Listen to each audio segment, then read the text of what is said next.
Snow is certainly sticking around in this cold, and it is still a problem for people. Mackenzie Gerald joins us live with that tonight. Hey, Mackenzie.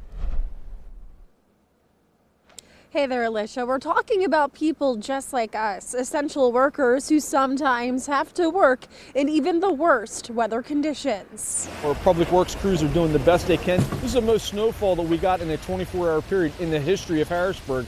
So, while we've had bigger snowfalls, the impact over such a short period of time has really hampered that cleanups. It also hampers their already dangerous job, said Brian Etterline, Harrisburg's fire chief. So as soon as we put water on the fire, there's water on the street, it becomes icy, becomes extremely dangerous. So these are challenging times for us right now. In an effort to make their job less challenging. I think right now our biggest problem, we always talk about fire hydrants, which is an obvious thing, but the biggest thing that we see becomes a significant issue is sidewalks and front steps and porches. Extremely slip, extremely, when there's snow cover, we just can't do our job. EMS can't do their job.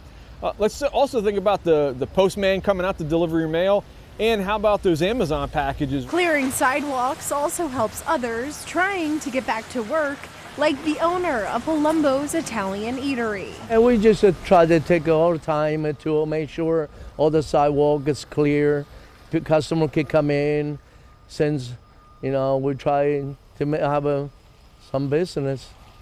They're being closed, A statement from the city of Harrisburg's director of communications said in part, plowing will continue nonstop until all streets are passable. Park Harrisburg and standard parking will not ticket until 8 a.m. Thursday. We highly encourage residents to help with public safety by shoveling out their fire hydrants. And shoveling out your fire hydrant is extremely helpful for firefighters. Chief Etterline says they should be cleared by a 3-foot by 3-foot radius.